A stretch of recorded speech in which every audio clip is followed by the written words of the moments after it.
Assalamualaikum warahmatullahi wabarakatuh. Bismillahirrahmanirrahim.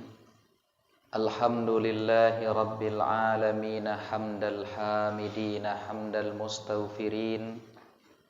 Assalatu wassalamu ala ashrafil anbiya'i wal mursalin. Sayyidina wa maulana wa tibbi qulubina wa syafi'ina Muhammadin wa ala alihi wa sahbihi ajma'in. Ashhadu an la ilaha illallah wa ashhadu anna Muhammadar Rasulullah. Allahumma salli wa sallim ala sayyidina Muhammad wa ala alihi wa sahbihi ajma'in. Alim ulama, cerdik pandai, tokoh masyarakat, besar tak disebut gelar, kecil tak dihimbau nama. Bersyukur kita kepada Allah pada 30 Sya'ban ini Allah meletakkan kita di barisan hamba-hambanya yang rukuk dan sujud kepadanya pada waktu fajar yang mulia ini. Inna Qur'anal fajri kana mashhuda. Salat subuh berjamaah itu dipersaksikan oleh para malaikat, dan siapa saja yang salat subuh berjamaah faka'annama qamal laila kullah, seolah-olah dia mendirikan salat sepenuh malam. Alhamdulillah, Allah mudahkan kita hadir pada pagi ini. Mudah-mudahan apa yang kita lakukan mendatangkan ridha Allah, dan dengannya pula insya-Allah Allah tutup amal dan ajal kita dengan husnul khatimah. Amin ya rabbal alamin. Salawat dan salam tak lupa pula kita hadiahkan kepada Nabi kita Muhammad sallallahu alaihi wasallam. Allahumma salli ala sayyidina Muhammad wa ala alihi wa sahbihi ajma'in. Bapak Ibu hadirin hadirat yang dimuliakan oleh Allah, apa kabar semuanya?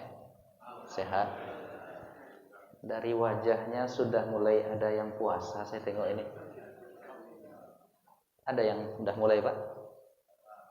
Belum? Ada yang sudah mulai? Yang sudah mulai?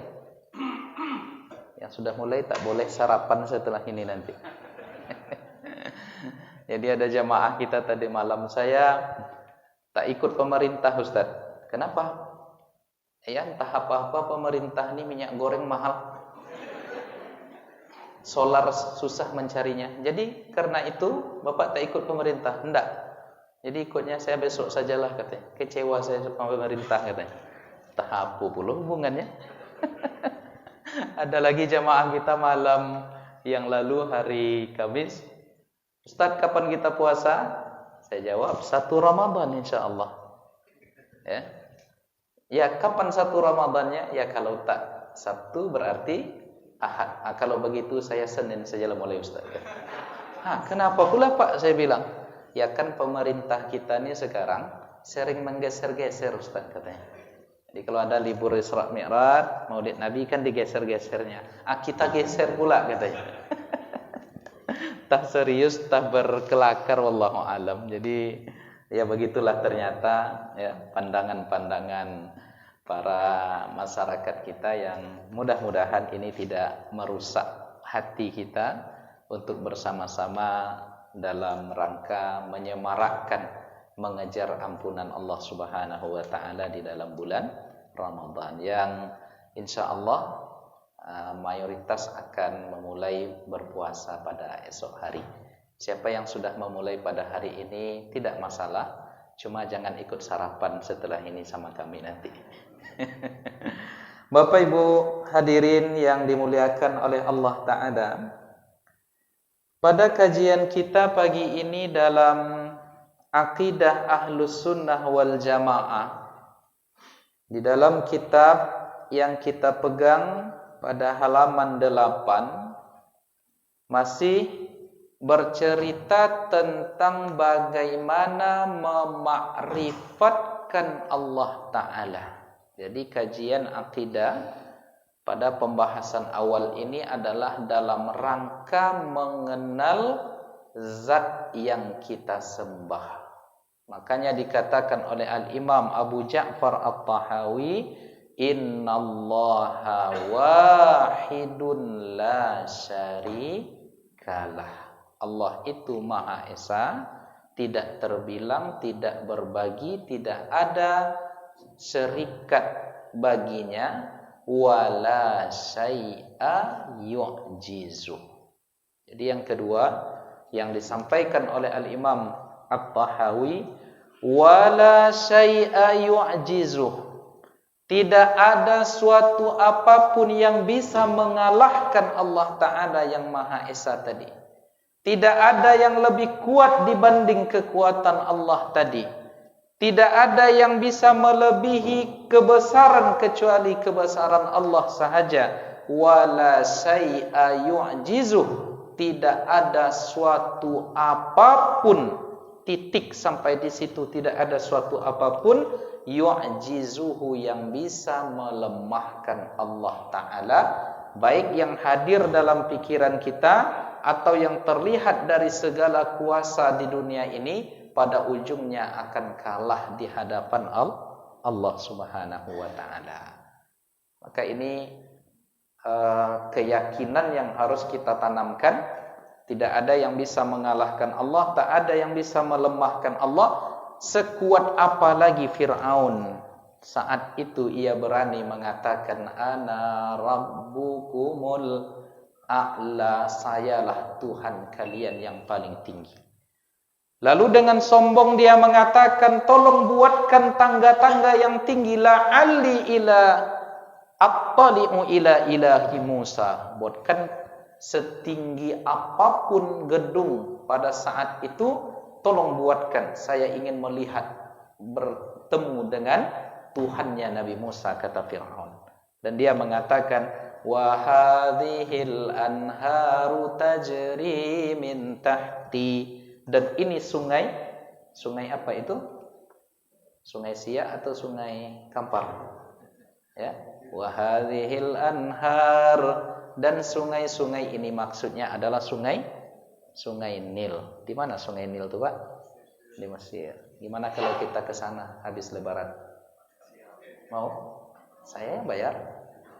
Saya bawa seluruh jamaah Masjid Nurul Fajar, umroh plus Mesir. Mau? Saya yang bayar, Bu. Tapi sebelum naik pesawat lunasi dulu gitu. Ya, insyaallah umrah haji nampaknya sudah mulai normal. Jadi kalau Bapak Ibu ada berminat nanti umroh bersama kita bulan Syawal, ya. Karena umrohnya diperpanjang insyaallah. Yang mudah-mudahan ada rezeki dan dimudahkan oleh Allah Subhanahu wa taala. Nah, wa hadhil anharu tajri min tahti, sungai Nil ini kata Fir'aun mengalir di bawah kekuasaanku. Sehingga ketika dia bermimpi, di dalam mimpi itu ternyata diperlihatkan kepadanya bahwa kerajaan, kekuasaan, kehebatannya itu akan hancur suatu saat nanti dengan satu orang anak laki-laki. Maka ditakbirnya mimpi itu, lalu dibuatlah kebijakan membunuh seluruh anak laki-laki yang lahir. Tetapi dengan kudrat dan kuasa Allah Ta'ala, Allah perintahkan, wa auhayna ila ummi Musa, kami wahyukan, kami beritahukan kepada ibu Musa itu untuk menghanyutkannya di sungai Nil. Lalu ternyata diambillah anak yang hanyut itu oleh istri Fir'aun sendiri. Siapa nama istri Fir'aun? Ada yang sudah kenalan? Ya, Asia. Jadi disebutkan di dalam surat At-Tahrim, Allah menceritakan ada dua orang istri Nabi justru tidak taat kepada Allah, dan ada dua istri pembangkang kepada Allah, tapi ternyata istri mereka adalah orang-orang yang taat. Di antaranya istri Fir'aun yang bernama Asia. Jadi Asia ini mengambil Musa yang dihanyutkan di sungai Nil tadi, Lalu apa yang terjadi? Justru Nabi Musa alaihissalam inilah yang pada akhirnya menjadi penyebab Fir'aun itu tenggelam di Laut Merah. Hebat apa lagi? Sehebat apa lagi? Pada masa itu tidak ada kuasa yang melebihi kuasa Fir'aun, sampai mengaku menjadi Tuhan. Air yang mengalir sungai Nil di bawah kekuasaannya. Ia berupaya menghambat kekuasaan Allah, membunuh semua anak laki-laki, tapi justru ternyata anak laki-laki yang dipelihara oleh istrinya itu yang menjadi penyebab kehancurannya. Begitulah indahnya skenario Allah Subhanahu wa taala. Jadi Bapak Ibu, apapun yang terjadi di kehidupan kita ini, pasti di balik itu ada rencana Allah. Nah, itu keyakinan yang harus kita pegang. Jadi sakitkah kita, sehatkah kita, meninggalkah orang yang kita cintai, atau dapatkah kita berkumpul dengan orang-orang yang kita cintai, kayakah kita, miskinkah kita, ujung dari semua itu ada rencana Allah yang terbaik yang sedang dipersiapkan untuk kita. Wala syai'a yu'jizu, maka tidak ada suatu apapun yang bisa mengalahkan Allah. Sehebat dan sekaya apalagi Qarun, ma inna mafatihahu latanu bil usbati ulil quwwati minkum. Betapa kayanya Qarun. Apa yang terjadi dengan Qarun itu, kunci-kunci perbendaharaannya yang isinya harta Qarun itu dipikul oleh puluhan orang-orang kuat. Itu kuncinya saja baru tubuh. Apalagi isi dari simpanan-simpanan itu. Maka apa yang terjadi? Di ujung kesombongan dan keangkuhannya, ia ingin melawan kepada Allah. Wala syai'a yu'jizu, tidak ada yang bisa melemahkan Allah. Justru ternyata tanah tempat ia berpijak menenggelamkan Qarun dengan hartanya. Maka setiap kita berjumpa harta di bawah tanah namanya harta karun. Ada Bapak Ibu ketemu harta karun? Ya. Di kampung kami itu konon ada ceritanya dulu, ketika Belanda Jepang masuk dulu itu, di dekat SD saya masa kecil itu Pak, ada katanya harta yang disimpan di sana, emas. Tapi sudah tak terdeteksi lagi. Kalau ketemu asik juga itu. Ya, kita bangunkan masjid, ya, luar biasa. Nah, Bapak Ibu yang dimuliakan oleh Allah. Jadi di ujungnya Fir'aun ditenggelamkan di Laut Merah. Artinya apa? Yang mengalahkan Fir'aun itu adalah makhluk Allah berupa air. Yang mengalahkan Qarun itu adalah makhluk Allah berupa tanah. Maka kita dengan makhluk saja bisa kalah, apatah lagi dengan Khaliq. Kemarin beberapa minggu yang lalu terjadi angin puting beliung. Hancur banyak rumah di daerah Kampar Kiri. Itu baru dengan angin. Jadi kita dengan angin tak mampu melawan. Kita dengan air tak mampu melawan. Terjadi tsunami di Aceh 2004, berapa ribu orang yang habis, yang mati, yang meninggal. Berapa bangunan yang rata dengan tanah. Itu Allah Ta'ala baru menggerakkan satu di antara makhluknya. Dengan makhluknya saja kita kalah, apatah lagi dengan Khaliq. Maka keyakinan ini yang harus kita pegang Bapak Ibu. Yang berkuasa tak selamanya kuasa. Yang zalim tak selamanya kuat. Yang lemah tak selamanya dia lemah. Ada saatnya nanti dia akan kuat. Wa tilkal ayyamu nudawiluha bainan nas. Itulah pergiliran yang Allah buat di dalam kehidupan kita ini. Yang berkuasa suatu saat kuasanya akan habis. Yang kuat suatu saat kekuatannya akan hilang. Ada mantan gubernur kita Bapak Ibu, ya, usia sudah 80 tahun lebih. Pada hari ini saya jumpa itu setiap waktu ke masjid. Ya, kami bercerita Jumat lalu dengan beliau, inilah yang bisa kita lakukan lagi Ustaz. Dulu saya bupati 2 periode, saya gubernur, ya, dulu berkuasa, tetapi sekarang kuasa sudah hilang. Kekuatan sudah tidak ada. Ini yang saya mampu lagi. Luar biasa. Disitulah muncul kesadaran kita. Maka jangan takut-takut sekali kita dengan orang-orang kuat, karena suatu saat dia juga tidak akan kuat lagi. Jangan takut sekali kita dengan senjata, karena suatu saat senjata itu tak berguna lagi. Orang yang punya senjata dia suatu saat dan pada ujung-ujungnya nanti akan mati. Kullu man 'alaiha fan. Segala yang ada di hamparan bumi ini, di langit ini, di makhluk Allah ini semua, kullu man 'alaiha fan wa yabqa wajhu rabbika dzul jalali wal ikram. Yang agung, yang nyata, yang kuat pada saat itu hanyalah Allah semata. Makanya di antara doa-doa yang harus kita ucapkan dan zikir-zikir yang harus kita dawamkan adalah la haula wala quwata illa billah. Itu luar biasa itu Bapak Ibu. Dalam sebuah ungkapan ulama-ulama salaf, kalaulah seseorang mengetahui apa yang ada di balik la haula wala quwata illa billah itu, pasti dia tidak akan meninggalkan, lisannya tidak akan pernah meninggalkan kalimat la haula wala quwata illa billahil aliyyil azim. Dan apabila kita berkata, mengucap, lisan kita mendawamkan zikir itu, pada saat itu kita dilindungkan oleh Allah.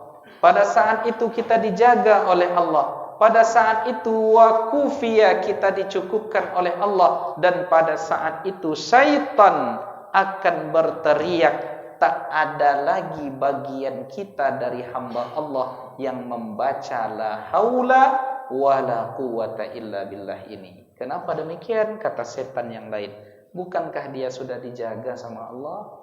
Bukankah dia sudah dilindungi oleh Allah? Bukankah dia selalu dibersamakan dengan Allah dan dipantau oleh Allah? Maka kita tidak ada lagi kekuatan untuk mengganggu dia.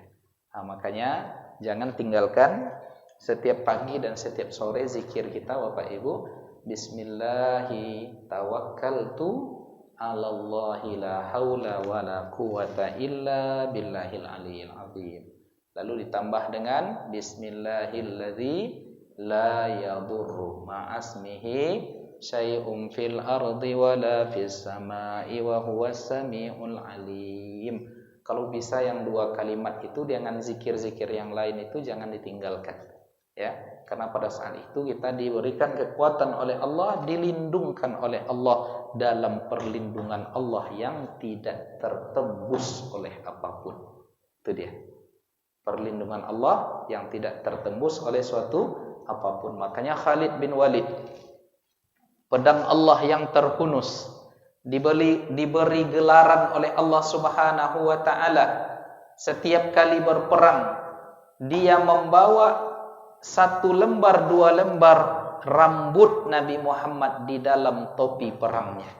Jadi suatu ketika 17 kali dia berganti pedang di sebuah peperangan, patah, akhirnya dimenangkan oleh kaum muslimin. Cuma waktu itu topinya sampai terlempar hilang. Mengamuk dia selesai peperangan itu. Tolong para pasukan dicari topiku. Dan ternyata tidak ditemui. Lalu pasukannya, prajurit-prajurit dekatnya bertanya, wahai komandan, mengapa engkau begitu marah ketika pecimu, topimu itu hilang? Bukan masalah topinya, kata Khalid bin Walid, tetapi di dalamnya ada rambut Rasulullah sallallahu alaihi wasallam yang aku bawa selalu untuk berperang, di mana pada saat ia ada di dalam kepalaku, di atas kepalaku, aku merasa saat itu berperang bersama Rasulullah. Sebelum peperangan itu terjadi, datanglah utusan kepada Khalid bin Walid, ya. Lalu ternyata utusan ini ingin membunuh Khalid bin Walid itu dengan meracunnya Bapak Ibu. Jadi ada biji-biji racun yang sudah disiapkan dan di dalam sakunya terdeteksi oleh pengawal Khalid. Lalu diambil. Apa ini racun? Racun ini cuma manfaatnya 2 wahai Khalid. Kalau ada rahasia yang akan dipaksakan untuk aku bongkar, aku makan racun ini. Lalu kalau ada kesempatan untuk meracunmu, aku akan racun engkau dengan racun ini. Lalu diambil oleh Khalid bin Walid racun itu, di depan Abu Ubaidah, di depan para sahabat Nabi, digenggamnya seperti ini Bapak Ibu, lalu dibacanya bismillahi tawakkaltu 'alallahi la haula wala quwata illa billahil aliyil azim bismillahilladzi la yadurru ma'asmihi syai'un fil ardi wala fis samai wa huwas samiul alim, lalu dimasukkannya ke mulutnya. Belum sempat masuk ke mulut lagi, tangan Khalid itu dipegang oleh Abu Ubaidah. Lid, jangan macam-macam dong, ini bahaya. Jadi ditepis oleh Khalid bin Walid, dimasukkannya ke mulutnya dengan bacaan bismillahilladzi la yadurru ma'asmihi syai'un fil ardi wala fis sama. Setelah itu tak terjadi apa-apa, dengan keyakinan perlindungan dari Allah. Ini kalau sudah semuanya kita serahkan kepada Allah, apapun makhluk Allah yang bisa memberikan mudarat, dengan izin Allah akan tertolak. Itu dengan keyakinan. Itu berangkat dari akidah yang mendalam Bapak Ibu.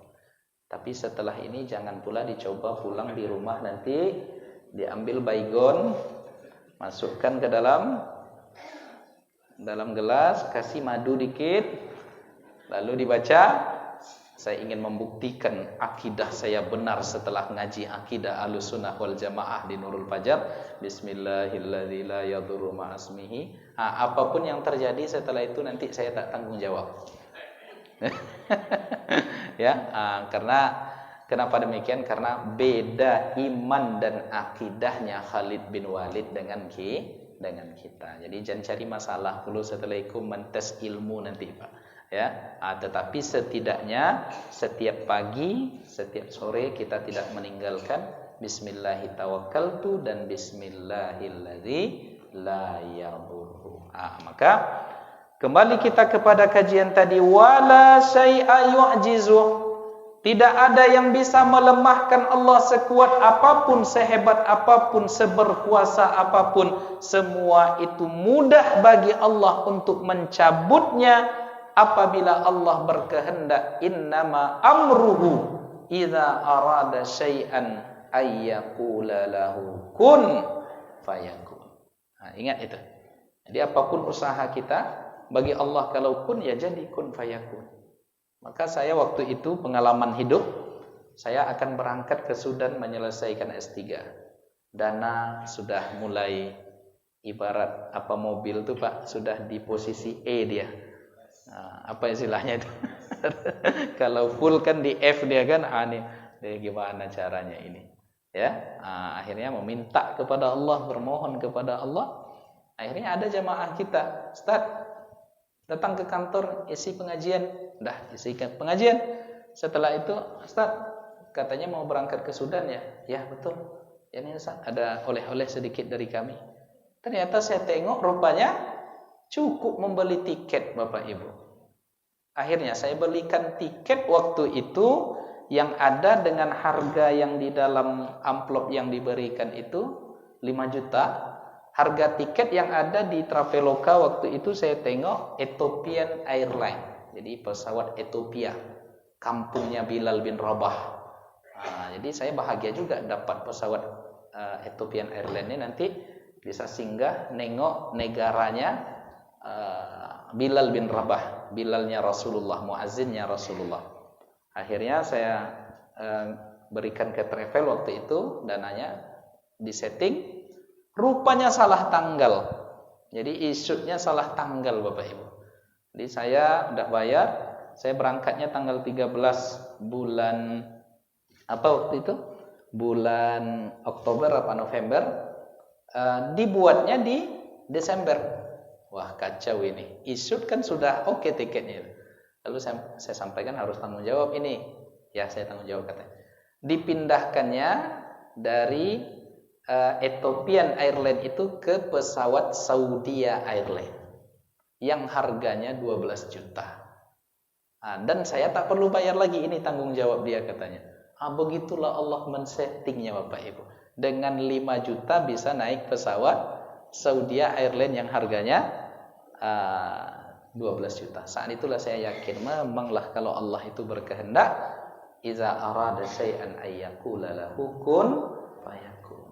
Ini pengalaman yang Saya rasakan dan banyak pengalaman-pengalaman lain yang jika Allah sudah berkehendak tidak ada suatu apapun yang menghalang. Inilah makna dari kalimat yang selalu kita zikirkan itu, la mani'a illa lima a'taita wa la mu'tiya lima mana'ta. Jadi la mu'tiya lima mana'ta. Tidak ada yang bisa memberikan segala suatu apapun apabila engkau tahan ya Allah. Tetapi tidak ada pula la mani'a. Tidak ada yang bisa mengelakkan apabila engkau sudah ingin memberi.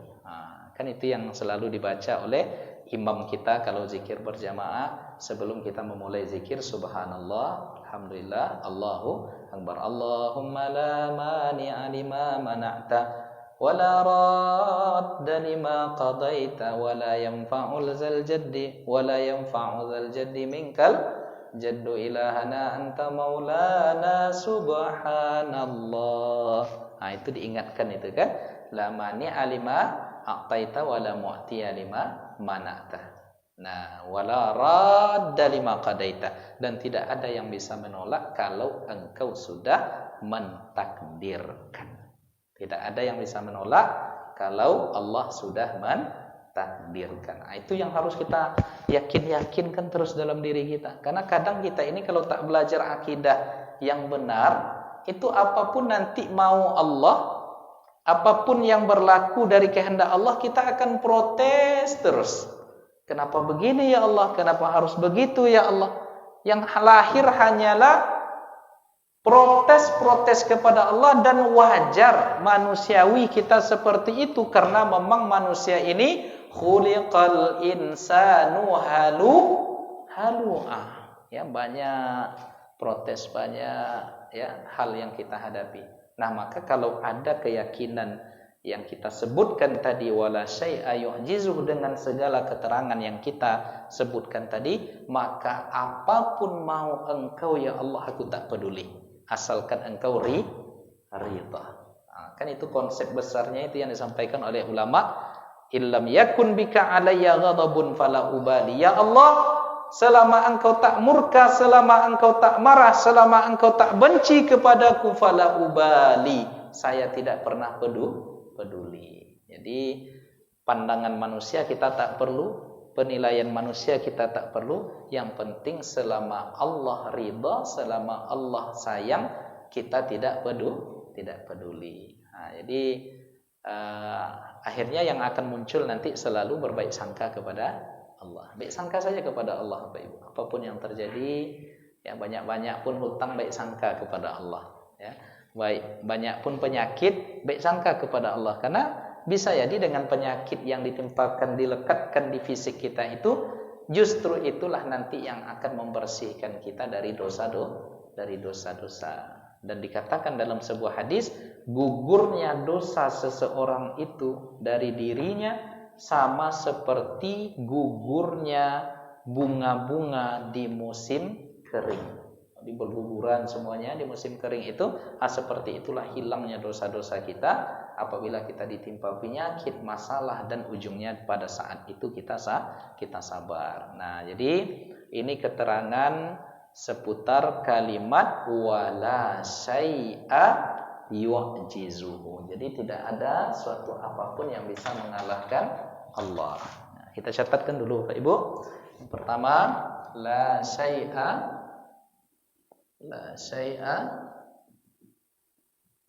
yu'jizuhu.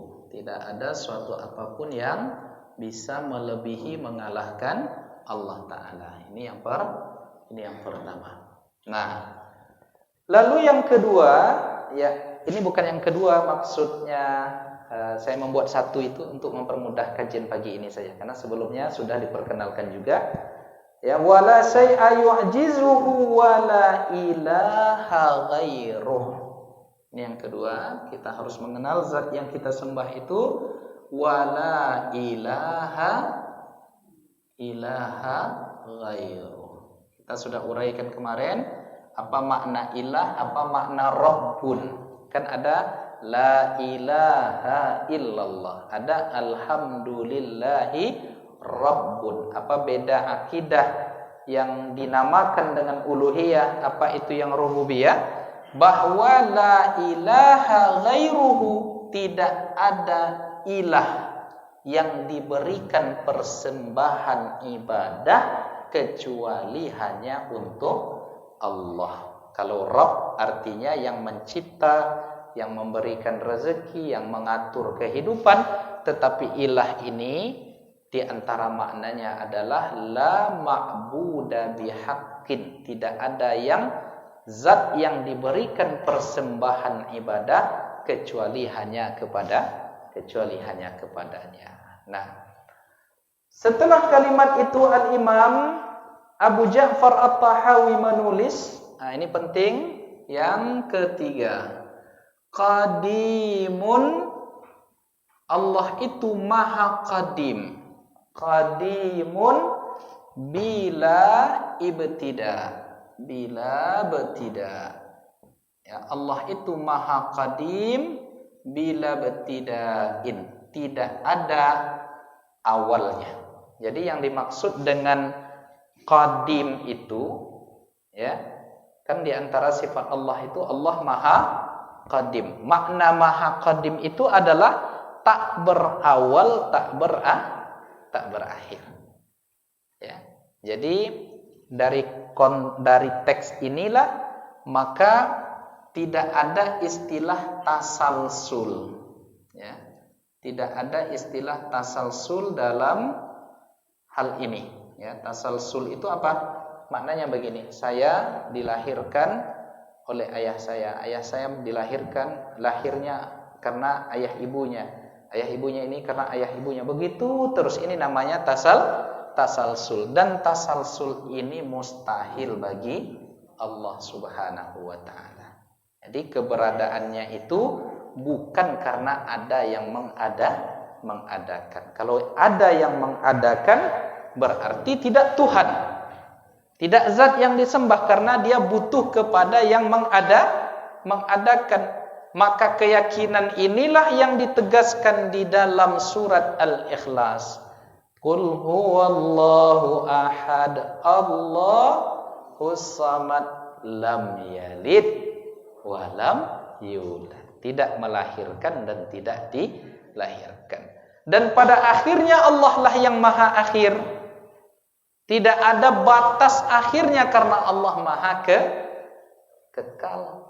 Nah, jadi tidak ada mula, tidak ada akhir. Kenapa? Karena yang bermula itu hanyalah makhluk, yang berakhir itu hanyalah makhluk. Maka Allah ada sebelum segala sesuatu ada. Allah itu ada setelah segala yang ada ini tidak ada. Allah itu akan ada selalu setelah kata ada itu sudah tidak ada. Paham? Banyak ada-adanya tadi itu, Pak. Itu kesimpulan itu ya. Allah itu ada. Apa kan 3 kesimpulan tadi. Bingung nampak yang ngulangnya. Tak terekam tadi kan. Allah itu ada sebelum yang ada itu ada. Allah itu ada selama yang ada itu ada, dan Allah ada bahkan setelah kata ada itu tidak ada. Ya, nah, kenapa? Karena yang butuh untuk yang mengadakan itu hanyalah makhluk. Nah, Bapak Ibu hadirin, hadirat yang dimuliakan oleh Allah, maka disebutkan di sini qadimun bila btida, akhirun daimun bila intiha. Allah itu maha qadim bila btida, tidak ada mula awalnya, akhirun daimun bilantiha. Allah itu maha dawam bilantiha, tidak ada pernah ada habisnya. Nah, Bapak Ibu hadirin yang dimuliakan oleh Allah, kita membahas di sini terlebih dahulu sifat qadim ini, ya. Karena ada kajian-kajian kawan-kawan kita di sebelah mengatakan kata-kata qadim, sifat Allah yang qadim ini tidak ada katanya. Ya, tidak ada nas hadis atau Al-Quran yang mengatakan bahwa Allah itu bersifat qadim. Ada ini saya dengar pengajian kawan-kawan kita di sebelah. Nah, ini yang perlu kita luruskan. Warada hadzal wasfu sifat qadim. Kita sudah bahas tadi Allah itu tidak bermula dan tidak berakhir, lam yalid wa lam yulad wa lam yakun lahu kufuwan ahad. Sifat qadim Allah ini disebutkan fi haqqillahi ta'ala wa sifatihi, hak Allah dan sifatnya, tentang salah satu sifat Allah yang maha qadim tadi. Faqad qala al-Imam Abu Dawud, Imam Abu Dawud rahimahullahu ta'ala berkata. Siapa Imam Abu Dawud ini? Imam Abu Dawud As-Sijistani. Beliau salah satu dari 6 ulama hadis dengan karya hadisnya yang terkenal. Jadi Bukhari, Muslim, Tirmizi, Nasa'i, Abu Dawud, Ahmad. Kalau ingin lebih mudah menghafalnya, ingat saja ban mati. Ban mati. B. Bukhari, A. Ahmad, N. Nasa'i, M. Muslim, A. Abu Dawud, T. Tirmizi, bukan Pak Tarmizi. Tirmizi atau Turmuzi, bukan Tarmizi. Kalau tak Pak Tarmizi jemaah kita itu, ya, Tirmizi. Kemudian mati Ibnu Majah, ya, Imam Ibnu Majah. Jadi Abu Dawud ini salah satu dari karyanya itu, karya hadis-hadisnya itu masuk dalam Kutubus Sittah, ya, kitab induk hadis yang 6. Nah, beliau berasal dari negeri Sijistan. Di mana Sijistan sekarang? Sijistan dulu itu sekarang berada di wilayah Rusia sekarang.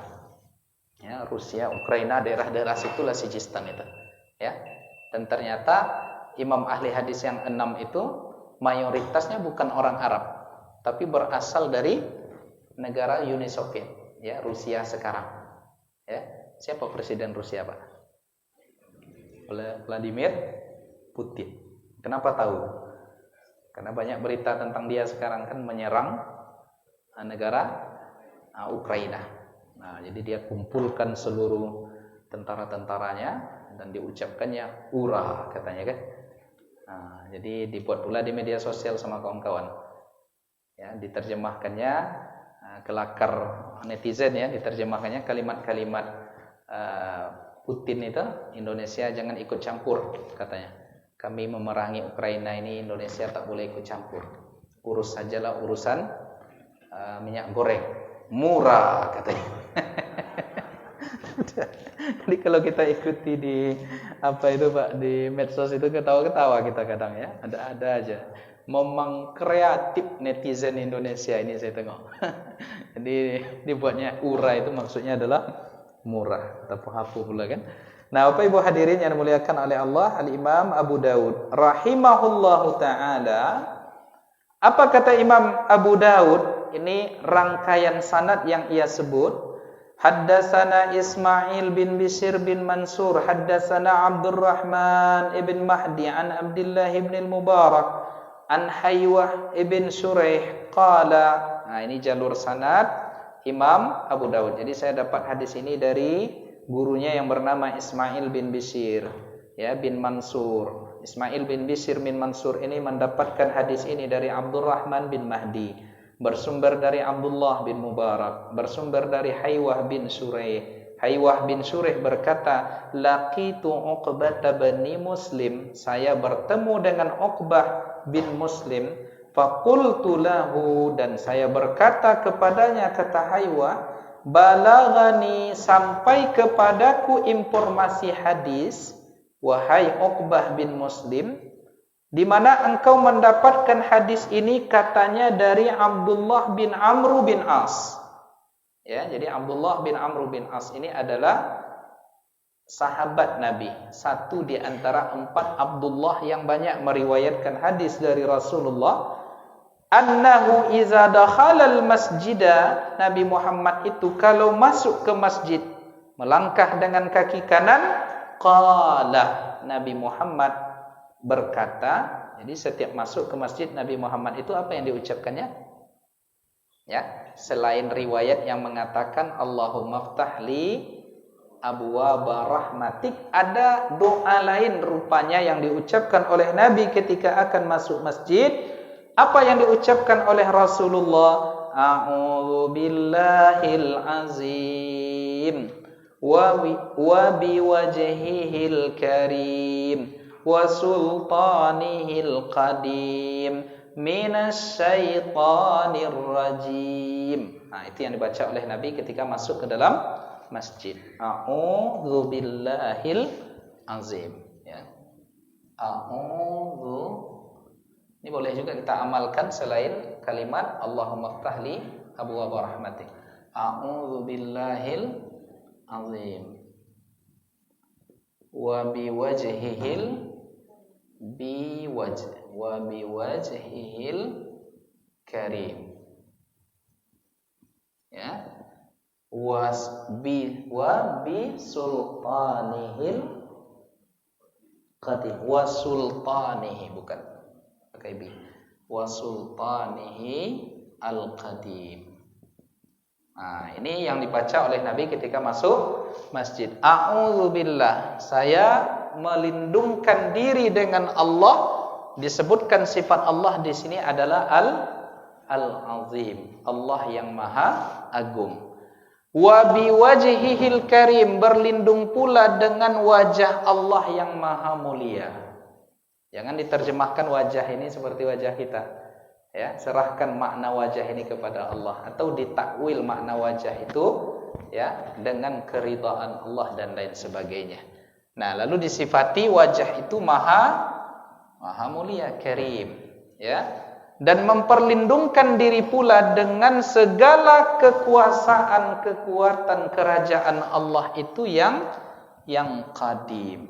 Allah punya kuasa, dan kekuasaan Allah itu ya menjadi sifat Allah itu maha kuasa, dan kekuasaan Allah itu punya sifat, ya, saya ulangi supaya lebih mudah. Sultan ini sifat Allah, sifat sederhananya sifatnya Allah itu berkuasa, dan kekuasaan Allah ini disifatkan lagi pula dengan Al-Qadim. Jadi sifat yang sifati kekuasaan Allah yang qadim. Maksudnya apa? Kekuasaan Allah itu lekat dengan Allah, qadim, tidak berawal dan tidak berakhir. Kenapa? Karena zat dengan sifat itu menyatu. Paham sampai di sini Bapak Ibu? Nah, jadi 3 di sini disebutkan, Allah yang azim, yang karim, sultanihil, 4 malah. Jadi Allah Maha Agung, yang memiliki segala kemuliaan, ya, Al-Karim, yang memiliki segala karim ini ya di atas mulia itu lagi, Pak. Gimana menerjemahkannya? Kalau mulia itu kan kalau dikasih ya diberi, kalau diminta diberinya. Tapi di atas itu kalau saya minta ke Bapak misalnya 10.000, Bapak berikan saya 100.000. Nah, itulah yang karim, ya, itulah maksud dari karim itu sesungguhnya. Nah, kemudian sultan, kemudian qadim. Nah, jadi ada 4 yang Allah sebutkan sifatnya di sini, yang diajarkan melalui lisan Nabi Muhammad SAW, yang diriwayatkan oleh Al-Imam Abu Daud. Kenapa saya catatkan? Supaya kita bisa mengamalkan. Ya, selain Allahumma ftahli abwaaba rahmatik. Yang kedua, untuk memperkenalkan makrifat kepada Allah dengan zat dan sifat-sifatnya ini. Kenapa? Karena ini ada yang menarik juga dengan kata-kata karim, ya, ada yang menarik juga dengan kata-kata karim, karena ada kawan-kawan kita di sebelah yang melarang mengucapkan ungkapan Ramadan Karim. Nah, Ramadan Karim tidak boleh katanya, karena yang karim itu hanya Allah. Boleh enggak menyebut Ramadan Karim? Orang Mesir nih bilang kayak gini, Pak, kalau jumpa antar sesama mereka tahniah menyambut Ramadannya itu, mereka bilang Ramadan Karim. Nah, kata kawan-kawan kita sebelah, tak boleh, yang karim itu hanya Allah. Ini bisa syirik ini. Padahal ini dalam kajian akidah menisbatkan sesuatu kepada sebabnya boleh. Menisbatkan sesuatu kepada sebabnya boleh. Maksudnya apa? kemuliaan Allah itu diletakkan oleh Allah di dalam bulan Ramadan. Itu menisbatkan sebab, ya, menisbatkan sesuatu kepada sebab. Ini kan Ramadannya hanya sebab saja. Ya, sebab adanya Ramadan ada kemuliaan dari Allah. Sebab adanya anak karena ada, aku kaji dasar. Sebab adanya anak karena ada kita, orang tua. Bisakah anak itu langsung jadi? Tidak. Ya, yang menjadi sebab adanya anak itu adalah orang tua. Lalu ketika saya katakan ini anakku, boleh apa tidak? Padahal enggak, kita yang menciptakan. Kok kita bilang ini anakku? Tapi itu hanya kita menjadi sebab dia lahir. Maka menisbatkan sesuatu kepada sebabnya boleh. Paham sampai di situ? Paham sampai situ? Jadi Pak dosen inilah yang mengajarkanku sehingga aku berilmu. Apakah iya Pak dosen itu? Tapi dosen itu hanya sebab. Yang mengajarkan adalah Allah. Paham sampai di sini Bapak Ibu? Itu dia. Nah, jadi a'udzubillahil azim wa biwajhil karim wa sultanihil qadim. Jadi Allah Ta'ala itu bersifat qadim, tidak ada awal, tidak ada akhir. Nah, jadi kata Abdullah bin Amr bin As, betul. Saya pernah mendengar Nabi Muhammad itu berkata demikian ketika ia masuk ke dalam masjid. Qala, dan Abdullah bin Amr bin As berkata, fa iza qala zalika, apabila ada orang yang mengucapkan kalimat ini ketika akan masuk masjid, maka qala syaitan akan mengomentari, hufidha minni sa'iral yaum, hufidha minni sa'irul yaum. Ya, jadi kalau ada kita yang membaca kalimat ini setiap masuk masjid, ya, apalagi subuh, kita baca kalimat ini, apa kata setan? Hufidha minni sa'iral yaum. Sa'iral yaum. Nah, dia, kata setan, kalau kita baca ini, orang yang membaca ini sudah dijaga dari gangguanku sepanjang hari itu. Jadi kita tidak akan bisa disihir orang lagi, Pak. Ya, kita tidak akan pernah kesurupan. Ya, kenapa? Karena orang yang kesurupan itu kan hati dan kalbu dan pikirannya kosong dari mengingat Allah. Jadi tidak ada pagar yang dia pagar dirinya untuk berlindung dari syaitan. Maka pagar kita adalah diantaranya sebab Allah menjaga itu dengan kalimat ini. A'udzubillahil azim wa biwajhihil karim wa sultanihil qadim. Coba dibaca tanpa melihat ini. A'udzubillahil azim. Jangan ditengok. Ambo suruh jangan ditengoknya, ditengoknya juga. A'udzu billahil azim wa biwajhihil karim wa sultanihil qadim. Setiap masuk masjid baca itu. Kita ijazahkan, ya, zikir ini kepada Bapak Ibu sebagaimana saya mendapatkannya dari guru-guru saya yang terhubung dengan Syekh Kamil yang mensyarah kitab ini, yang terhubung pula langsung kepada, ya, melalui jalur sanad beliau kepada Al-Imam Abu Dawud, Imam Abu Dawud melalui jalur sanad yang kita sebutkan tadi sampai kepada Abdullah bin Amr bin As dari Rasulullah sallallahu alaihi wasallam. Apakah Bapak Ibu terima wirid ini? Qabil. Nah, atau qabil itu amalkan, yang mudah-mudahan jadi ilmu yang bermanfaat, yang pada ujungnya nanti kita akan dijaga dari gangguan syaitan, kesurupankah, penyakitkah yang berasal darinya, yang bersebab darinya, atau segala hal-hal yang terkait dengan sihir dan apapun. Maka kita memperlindungkan diri kita kepada Allah dengan membaca kalimat a'udzubillahil azim wa biwajhil karim wa sultanihil qadim. Nah, lalu pensyarah kitab ini mengatakan, Dr. Umar Abdullah Kamil, apa kata beliau? setelah menyajikan riwayat ini, wa hadzal hadis ini jami'u ruwatihi thiqat, jalur sanad riwayatnya itu terpercaya. Berarti hadis ini hadis yang sahih atau setidaknya hasan. Wa ta'ammal, coba Anda perhatikan katanya, kaifa wasafan Nabi sallallahu alaihi wasallam as-sultan. Coba ditengok bagaimana Nabi mensifatkan sifat Allah yang sultan. Allah itu memiliki kekuasaan, kerajaan, kekuatan dan sebagainya. Nabi mensifatkan di sini sultannya Allah itu, yang sifat Allah yang sultan itu kaunuhu qadiman. Ya, sultannya Allah, kekuasaan Allah itu qadim. Berarti bersama dengan Allah itu selalu, ya, selama ada zat Allah berarti ada sifat yang maha qadim tadi, sifat sultan kekuasaan tadi. Karena tak mungkin Tuhan tidak berkuasa. Itu hukum logikanya.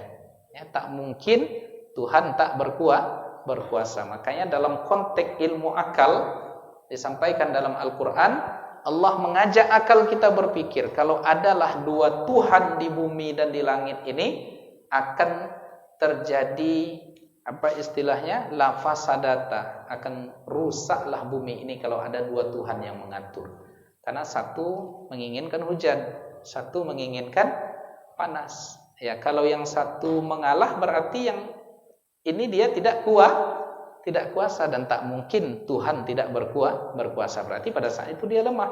Kalau ada yang menang, maka itu logika akal yang paling sederhana saja. Maka kembali ke konsep keutuhan keesaan Allah, qul huwallahu ahad, dan di antara sifat Allah itu sultan, ya. Dan disifatilah sultan Allah taala itu dengan qadim, dengan yang tak ada awal, tak ada akhir. Fayajuzu izan, oleh karena itu bolehlah ayyusafallahu, disifatkan Allah itu dengan maha qadim. Nah, kenapa Allah juga maha qadim? Li'anna wasfa wasfihi lahu, li'anna wasfa wasfihi wasfun lahu jalla sya'nu. Nah, itu ditutupnya dengan kalimat seperti itu, li'anna wasfa wasfihi, sifat dari sifat Allah itu merupakan sifat Allah juga. Paham yang kita uraikan tadi? Ya, sultan ini kan sifat Allah. Lalu sifat Allah itu disifati dengan qadim. Berarti menyifatkan sifat Allah dengan sifat yang satu, berarti sifat yang satu itu juga adalah sifat Allah. Ini sifat Allah dan disifatkan dengan qadim, berarti qadim juga adalah sifat Allah subhanahu wa ta'ala. Maka gugurlah klaim orang-orang yang mengatakan bahwa Allah itu tidak bersifat qadim karena tidak ada Al-Quran, tidak ada hadis yang berbicara tentang itu. Nih hadisnya sahih, diriwayatkan oleh Al-Imam Abu Dawud. Dan ternyata pula kalimat ini apabila kita amalkan ketika masuk masjid, manfaat yang didapatkan adalah kita dijaga oleh Allah dari syaitan sepanjang hari itu. Dan apabila kita sudah dijaga oleh Allah, maka tidak ada yang bisa memberikan mudarat kepada kita. Nah, itulah barangkali ya kaji kita pada pagi ini, ya, seputar tentang mema'rifatkan Allah dari sifat-sifatnya. Allah itu la syai'a yu'jizuh wa la ilaha ghairu qadimun bila ibtida. Ya, qadimun bila ibtida. Ini tiga hal yang harus kita pahami. Allah Ta'ala itu la syai'a yu'jizuh, tidak ada yang bisa mengalahkannya. Wala ilaha ghairuh, tidak ada persembahan ibadah yang kita berikan kecuali hanya kepadanya. Kemudian qadimun bila tidak, Allah itu maha qadim, tidak ada awalnya. Lam yalid wa lam yulad. Dengan segala keterangan yang sudah kita sampaikan tadi, mudah-mudahan menguatkan dan mengokohkan kita dalam akidah yang kita pakai akidah ini untuk hidup, yang akan ditumpangkan pula akidah ini saat kita mati. Itulah kata orang tua kita tadi, dengan akidah inilah hidup yang akan dipakai, dengannya pula mati yang akan ditumpangkan. Nah, itu barangkali kajian kita pada pagi ini. Mungkin 5 menit ke depan jika ada pertanyaan kami persilahkan kepada Bapak dan Ibu sekalian.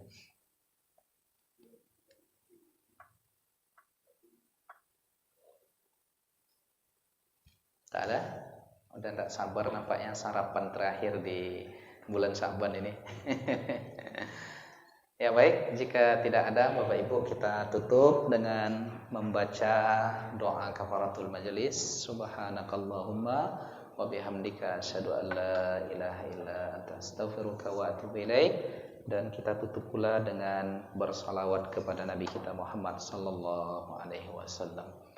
Sallallahu rabbuna ala nuril mubin Ahmadal Mustafa Sayyidil mursalin wa ala alihi wa sahbihi ajma'in